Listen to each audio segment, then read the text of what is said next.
पलवल के चिल्ली गांव में अज्ञात बीमारी से हो रही बच्चों की मौत परेशानी का सबब बन गई है। ऐसे में हरियाणा के स्वास्थ्य मंत्री अनिल विज का बयान सामने आया है।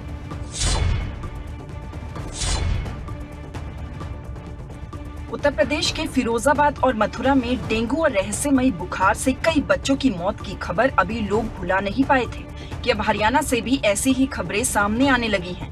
पलवल के चिल्ली गांव में जहां दर्जनों बच्चे रहस्यमयी बुखार की चपेट में आ चुके हैं, जिसने लोगों के साथ साथ स्वास्थ्य विभाग की चिंता भी बढ़ा दी है। इस रहस्यमयी बुखार के कारण कई बच्चों की मौत भी हो चुकी है। गाँव में हो रही बच्चों की मौत की वजह से गाँव में दहशत का माहौल बना हुआ है, जिसको लेकर हरियाणा के स्वास्थ्य मंत्री अनिल विज का कहना है कि उन्होंने पलवल के गांव में स्वास्थ्य विभाग की टीम भेजी है। हमने टीम भेजी है वहाँ पर उसका स्टडी कराने के लिए कि क्या है, कौन सी बीमारी है, और उसका पता करने के बाद हम उसका इंतजाम करेंगे। तो जानकारी मिल पाई है अभी तक? नहीं, अभी टीम स्टडी करके बताएगी। वहीं हरियाणा में डेंगू लगातार अपने पैर पसारता हुआ नजर आ रहा है। पिछले दिनों कई डेंगू के मामले हरियाणा से सामने आ चुके हैं, जिसको लेकर हरियाणा के स्वास्थ्य मंत्री अनिल विज ने कहा कि बचने के लिए एहतियात बरते जा रहे हैं।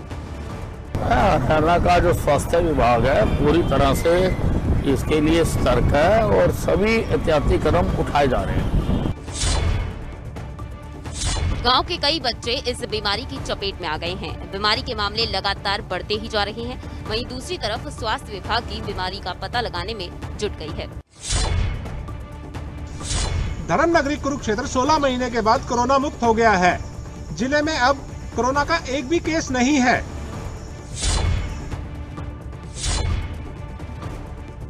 धर्मनगरी कुरुक्षेत्र कोरोना संक्रमण के चक्रव्यूह से आजाद हो गया है। जिला उस वक्त कोरोना से मुक्त हुआ जब कोरोना पॉजिटिव केसों की संख्या का आंकड़ा 0 पर पहुंचा। कुरुक्षेत्र में कोरोना से लंबे समय से जूझ रहे जिले के लोगों के लिए ये राहत भरी खबर है। धर्मनगरी कुरुक्षेत्र 16 महीनों बाद कोरोना के चक्रव्यूह को तोड़ने में कामयाब हुई है। अब जिले में एक भी कोरोना का एक्टिव केस मौजूद नहीं है। कुरुक्षेत्र में कोविड का पहला केस 6 अप्रैल 2020 को मिला था। इसके बाद जिले में 22,128 लोगों की कोरोना रिपोर्ट पॉजिटिव आई, जिसमें 21,772 पॉजिटिव मरीज ठीक हो चुके हैं। 356 कोविड मरीजों की मृत्यु हो चुकी है। वहीं 5 सितंबर से जिले में कोई भी नया केस नहीं आया है। सिविल सर्जन संतलाल वर्मा ने बताया कि 0 के आंकड़े को बरकरार रखने के लिए अभी लोगों को सतर्क रहने की जरूरत है। हमारे जिले में कोई पॉजिटिव केस नहीं है, ना ही कोई एक्टिव केस है। आज जो आखिरी एक्टिव केस था वो हॉस्पिटल से, प्राइवेट हॉस्पिटल में एडमिट था, वहाँ से डिस्चार्ज हो गया और वो कोविड के लक्षणों से पूरी तरह से मुक्त है। उसको घर भेज दिया गया है। और इस तरह से हम देखें तो ये हमारे ज़िले के लिए एक बहुत बड़ी उपलब्धि है और इसका श्रेय जो है हेल्थ डिपार्टमेंट की टीम को और जो जिला प्रशासन है, जिन्होंने हर वक्त जो है साथ में खड़े होकर काम करवाया। सिविल सर्जन संतलाल वर्मा ने स्वास्थ्य विभाग के अधिकारियों और कर्मचारियों को बधाई देते हुए कहा कि सभी के प्रयासों से आज कुरुक्षेत्र कोरोना मुक्त हुआ है। अभी कई जिलों में, हरियाणा में कई जिलों में कुछ केस हो रहे हैं और साउथ इंडिया के अंदर भी केसेस काफ़ी हैं। उनको देखते हुए जरूरी है कि हम जो है इनके जो नियम बनाए गए हैं, प्रोटोकॉल बनाए गए कोविड से बचने के लिए, उसके आने वाले समय में पालना करते रहें ताकि हम इस कोविड जैसी भयंकर बीमारी से बचे रहें। बहरहाल कुरुक्षेत्र वासियों ने लॉकडाउन के दौरान कोविड-19 के दिशा निर्देश और नियमों की दृढ़ता से पालना की, जिसके कारण ही कुरुक्षेत्र को कोरोना मुक्त बनने में सफलता हासिल हुई है। आगे भी ऐसी ही स्थिति बरकरार रहे। जरूरत है कोविड प्रोटोकॉल की पालना करते रहे। कोरोना की संभावित तीसरी लहर को देखते हुए स्वास्थ्य मंत्री अनिल विज पूरे तरीके से अलर्ट मोड में हैं और इसे लेकर उन्होंने एक अहम फैसला किया है। क्या है ये फैसला, देखिए ये रिपोर्ट। कोरोना की दूसरी लहर ने जमकर कहर बरपाया। कोरोना की दूसरी लहर का खतरनाक मंजर कुछ इस कदर था कि अस्पताल से लेकर शमशान घाट तक लंबी लंबी लाइनें लगी नजर आई। कहीं ऑक्सीजन की कमी से कहराते अस्पताल, तो कहीं इलाज न मिल पाने के चलते दम तोड़ते मरीज। कोरोना की वजह से कई लोगों ने अपनी जान गंवा दी। जहां हर रोज कोरोना के मामले बढ़ रहे थे, वहीं अस्पतालों में बेड की कमी से जूझते मरीजों की सांसें उखड़ रही थी। अब ऐसे हालात तीसरी लहर के दौरान ना हो, हरियाणा के स्वास्थ्य मंत्री अनिल विज भी अलर्ट मोड में आ गए हैं। संभावित तीसरी लहर को देखते हुए स्वास्थ्य मंत्री अनिल विज ने कोरोना मरीजों को लेकर बड़ा फैसला किया।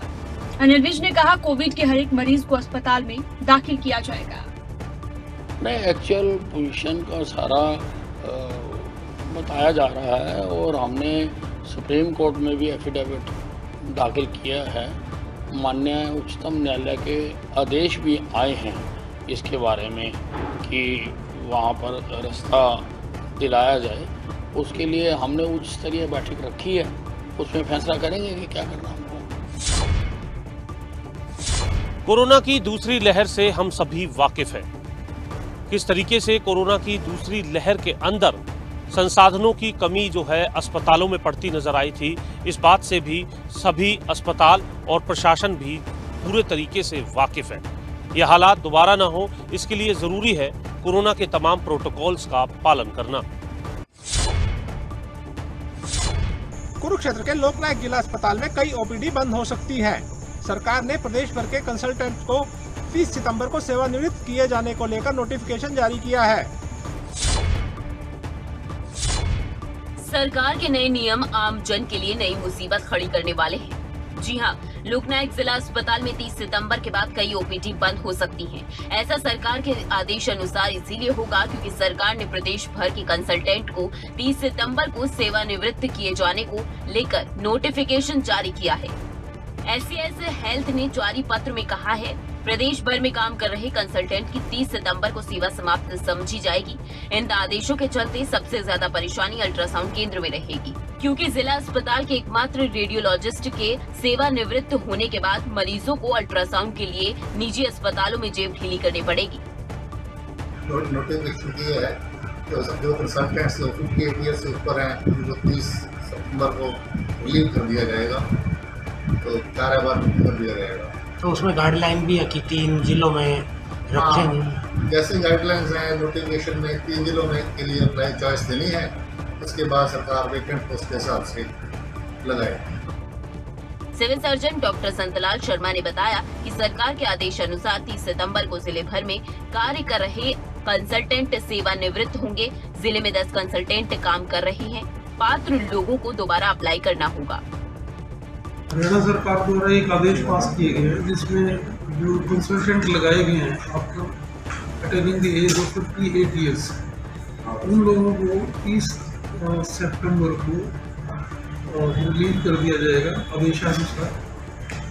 और उनको ऑप्शन दी गई आगे कि जो जिन्होंने 64 साल अभी पूरे नहीं किए अपनी उम्र के, वो री ज्वाइनिंग के लिए, री अपॉइंटमेंट लेटर्स के लिए आवेदन दे सकते, जिसमें अपना मेडिकल करवा के 15 सितंबर तक वो अपना सबमिट कर सकते। उन्होंने ज्वाइन कर लिया, उनको रीज्वाइनिंग दे देगी अगर वो फिट पाए जाते हैं।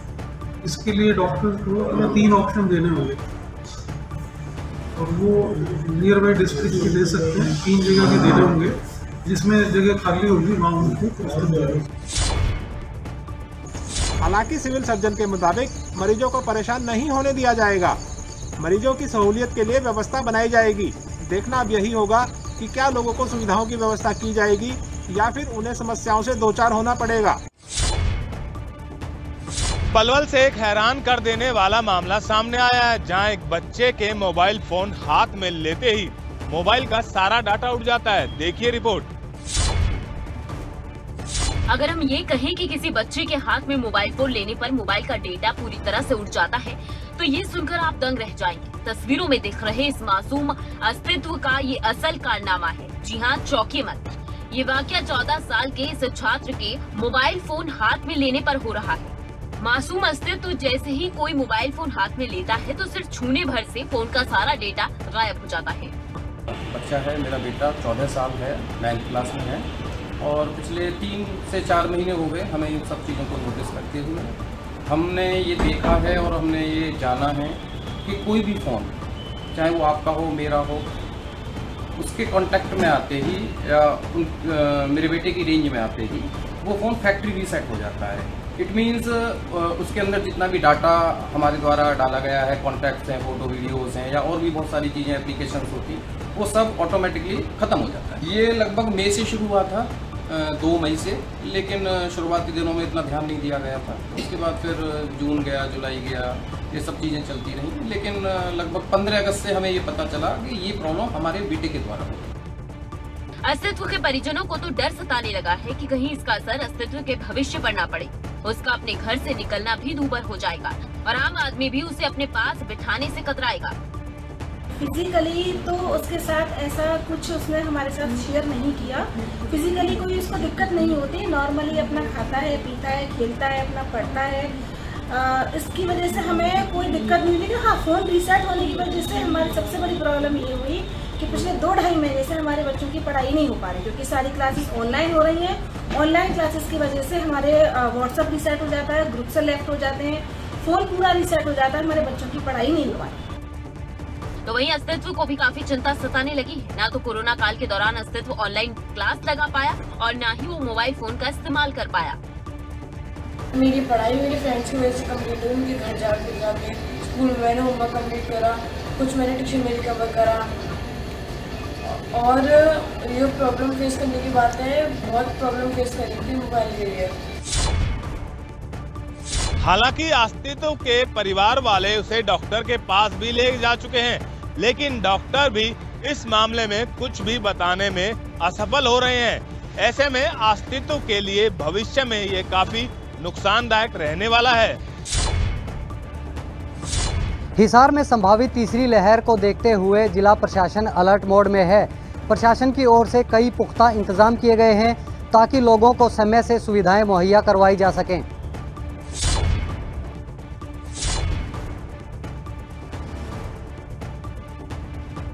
देश में कोरोना की दूसरी लहर का असर धीरे धीरे कम हो रहा है। हालांकि कोरोना की तीसरी लहर को लेकर तमाम तरह के एहतियात बरते भी जा रही हैं। देश में वैक्सीनेशन अभियान भी जोरों पर चल रहा है। इसी कड़ी में संभावित तीसरी लहर को देखते हुए हिसार जिला प्रशासन की ओर से भी पुख्ता प्रबंध किए गए। जिले के सरकारी अस्पताल में 24 घंटे वैक्सीन लगाई जा रही है, तो वहीं अब महा वैक्सीनेशन डे मनाए जाने की तैयारियां भी की जा रही हैं। और ये बहुत अच्छा है इनिशिएटिव। हमें डीसी मैम ने हमें निर्देश दिए कि 24 घंटे चलाओ, और बहुत अच्छी थी कि ये सक्सेसफुल हो रही है। क्यों जो काम पे जाते हैं शाम को लौटते हैं तो उन्हें ऐसी कोई साइट नहीं मिलती थी कि मैं अब लगवा लूँ। तो जो काम पे जा रहे हैं, जिनको लाने में दिक्कत होती थी बड़े बुजुर्गों को, अब बच्चे लेके आने लग गए हैं। हिसार की सीएमओ डॉक्टर रत्ना भारती का कहना है कि प्रशासन की ओर से टारगेट रखा गया है कि नवंबर के आखिरी तक जिले के 18 साल की उम्र से ज्यादा के सभी लोगों को वैक्सीन लगाई जाएगी। दादी गोरी मंदिरों में भी हमारा सारा मेला चल रहा है, तो हमने वहाँ पे भी खूब वैक्सीनेशन साइट्स बनाई हैं, वहाँ पे हमारी सैंपलिंग चल रही है। इसी तरह से हम पूरे अपने ज़िले हिसार में सैंपलिंग भी बढ़ा दी हमने, गांव टू विलेज, गांव में जाकर। और अब अगला ये है कि हमें इससे संभावित जो तीसरी लहर है उससे बचना कैसे है, हमें वैक्सीनेशन करानी है। ठीक है, वैक्सीनेशन एक ही बचाव है। फर्स्ट डोज का जिसको नहीं लगी है 18 साल से ऊपर कोई भी, और सेकंड डोज जिसको फर्स्ट डोज लगने के बाद, वैक्सीन के बाद, कोवैक्सीन के बाद 28 दिन के बाद, और कोविशील्ड के बाद 84 दिन के बाद। तो जिसको कोविशील्ड लगी है वो ठीक 84 दिन के बाद अपने आप को आके सुरक्षित करें दूसरी डोज लगवाकर। वैक्सीन की कमी नहीं है। 15 तारीख को कम से कम 90,000 वैक्सीन लगनी चाहिए। वहीं सीएमओ ने बताया कि अगर कोई व्यक्ति कोरोना पॉजिटिव पाया जाता है तो उसे घर में आइसोलेट करने की बजाय अस्पताल में ही आइसोलेशन सेंटर में एडमिट किया जा रहा है। कोरोना की संभावित तीसरी लहर को देखते हुए शासन प्रशासन तो वहीं लोग भी अलर्ट हो चुके हैं। स्वास्थ्य व्यवस्थाएं दुरुस्त की जा रही हैं ताकि दूसरी लहर में जो हालात बने वो इस बार ना बने। कुरुक्षेत्र के लोकनायक जिला अस्पताल में कई ओपीडी बंद हो सकती है। सरकार ने प्रदेश भर के कंसल्टेंट को 30 सितंबर को सेवानिवृत्त किए जाने को लेकर नोटिफिकेशन जारी किया है। सरकार के नए नियम आम जन के लिए नई मुसीबत खड़ी करने वाले हैं। जी हां, लोकनायक जिला अस्पताल में 30 सितंबर के बाद कई ओपीडी बंद हो सकती हैं। ऐसा सरकार के आदेश अनुसार इसीलिए होगा क्योंकि सरकार ने प्रदेश भर के कंसल्टेंट को 30 सितंबर को सेवानिवृत्त किए जाने को लेकर नोटिफिकेशन जारी किया है। SCS हेल्थ ने जारी पत्र में कहा है प्रदेश भर में काम कर रहे कंसल्टेंट की 30 सितंबर को सेवा समाप्त समझी जाएगी। इन आदेशों के चलते सबसे ज्यादा परेशानी अल्ट्रासाउंड केंद्र में रहेगी, क्योंकि जिला अस्पताल के एकमात्र रेडियोलॉजिस्ट के सेवानिवृत्त होने के बाद मरीजों को अल्ट्रासाउंड के लिए निजी अस्पतालों में जेब ढीली करनी पड़ेगी। नोटिफिकेशन ये है तो जो कंसल्टेंट्स 58 ईयर से ऊपर हैं उनको 30 सितंबर को रिलीव कर दिया जाएगा, तो कार्यभार कर दिया जाएगा। तो उसमें गाइडलाइन भी है कि 3 जिलों में रखेंगे। जैसे गाइडलाइंस हैं नोटिफिकेशन में 3 जिलों में के लिए अप्लाई चॉइस देनी है, उसके बाद सरकार वेकेंट पोस्ट के हिसाब से लगाएगी। Civil surgeon doctor Santlal Sharma ने बताया कि सरकार के आदेश अनुसार 30 सितंबर को जिले भर में कार्य कर रहे कंसल्टेंट सेवानिवृत्त होंगे। जिले में 10 कंसल्टेंट काम कर रहे हैं। पात्र लोगों को दोबारा अप्लाई करना होगा। हरियाणा सरकार द्वारा एक आदेश पास किए गए हैं जिसमें जो कंसल्टेंट लगाए गए हैं after attaining the age of 58 years, उन लोगों को 30 सितंबर को रिलीव कर दिया जाएगा आदेशानुसार। और उनको ऑप्शन दी गई आगे कि जो जिन्होंने 64 साल अभी पूरे नहीं किए अपनी उम्र के, वो री ज्वाइनिंग के लिए, री अपॉइंटमेंट लेटर्स के लिए आवेदन दे सकते, जिसमें अपना मेडिकल करवा के 15 सितंबर तक वो अपना सबमिट कर सकते। उन्होंने ज्वाइन कर लिया, उनको री ज्वाइनिंग दे देगी अगर वो फिट पाए जाते हैं। इसके लिए डॉक्टर्स को 3 ऑप्शन देने होंगे और वो नियर बाई डिस्ट्रिक्ट के दे सकते हैं। 3 जगह के देने होंगे, जिसमें जगह खाली होगी वहाँ उनको। हालांकि सिविल सर्जन के मुताबिक मरीजों को परेशान नहीं होने दिया जाएगा। मरीजों की सहूलियत के लिए व्यवस्था बनाई जाएगी। देखना अब यही होगा कि क्या लोगों को सुविधाओं की व्यवस्था की जाएगी या फिर उन्हें समस्याओं से दो चार होना पड़ेगा। रोहतक जिले के जसिया गांव में देर रात एक 22 वर्षीय युवक की तेजधार हथियार से गला रेतकर हत्या कर दी गई। हत्या के आरोप गांव के ही युवकों पर लगे हैं।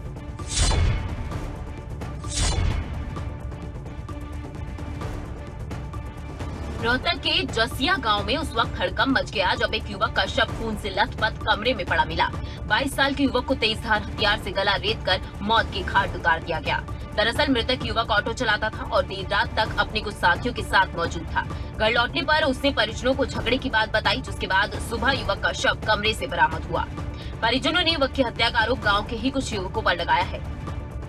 ये सर 3 बजे के आसपास घर पे आए और घर पे आने के बाद मुझसे 5 मिनट बात हुई। आने के बाद फिर मैंने देखा कि मेरा भाई नीचे पड़ा हुआ है, जिसमें चाकू का निशान गर्दन पे है और इस पे रोहित का नाम बताया था उसने तो पहले मरने से पहले, लेकिन इसके साथ मेरी हाथापाई हुई का सुनी हुई है।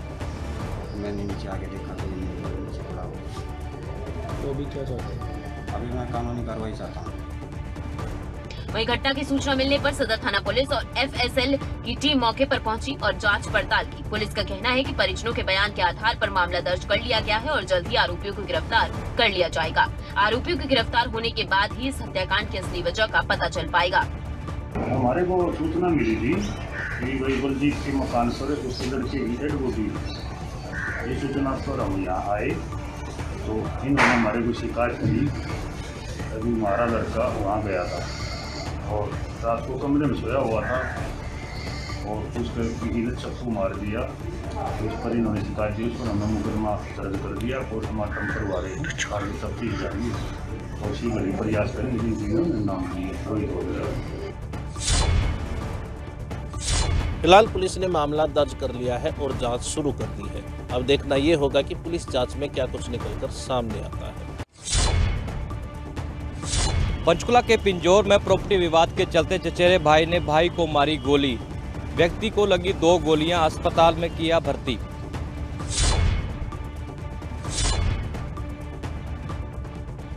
जमीनी विवाद ने 2 चचेरे भाइयों को खून का प्यासा बना दिया। ताजा मामला पंचकुला से सामने आया है, जहां पिंजौर की एक कॉलोनी में 2 चचेरे भाइयों में खूनी खेल खेला गया। एक भाई ने अपने चचेरे भाई पर प्रॉपर्टी विवाद के चलते फायरिंग कर दी। एक के बाद एक 3 फायर किए गए। फायरिंग के दौरान 2 गोलियां दूसरे भाई के पैर पर लगी, जिसके बाद घायल अवस्था में उसे अस्पताल में भर्ती करवाया गया, जहां गंभीर हालत होने के कारण डॉक्टर ने घायल को चंडीगढ़ 32 अस्पताल में रेफर किया है, जहां उसका इलाज चल रहा है। साडी कोई दुश्मनाई नहीं उसके नाल, प्रॉपर्टी दी कोई दुश्मनाई साडे नाल नहीं, पर साडे नाल किस चीज़ दा बैर कमा रहा होण लगी थी। बहू साडी प्रेगनेंट ते वो बेचारे अंदर बैठे हैं सारे, इन्ने नूं एकदम पता नहीं वो इत्थे खड़ा था, उसने अपनी नेम प्लेट है ना जिहड़ी बाइक दी ओहदे ते कपड़ा बन्निया होया और हेलमेट पाया होया। उसने कपड़ा बन्निया होया, नेम प्लेट का खास ख्याल रखना होता, और वो रहिंदा इसी ट्राई सिटी दे विच ही रहिंदा। ओह 10 साल हो गए उन्होंने भगौड़ा होया। वहीं घटना की सूचना मिलने पर एसपी कालका और थाना प्रभारी पिंजौर मौके पर पहुंचे और मामले की जांच पड़ताल शुरू की। पुलिस की माने तो जांच के बाद सब कुछ साफ हो पाएगा। इनके 2 डिस्प्यूट चल रहे हैं जी जमीन के, एक तो पंजाब में है कुराली के अंदर, एक फतेहाबाद में। फतेहाबाद में इनके सगे ताया के साथ है और इनके वो चाचा का दादा भाई थे, एक पंजाब में वो चल रहा है इनका, तो इनका दोनों पे डाउट है भाई कौन से चलाई है। बाकी ये तो कह रहे हैं गुरमीत ने चलाई है, हमने देखा है गुरमीत का, बट पुलिस दोनों एंगलों पर करेगी, तो प्लीज़ जिसका भी जो होगा। फिलहाल गोली चलने का कारण प्रॉपर्टी विवाद बताया जा रहा है। पुलिस ने पीड़ित के बयानों पर मामला दर्ज कर मामले की जांच शुरू कर दी है।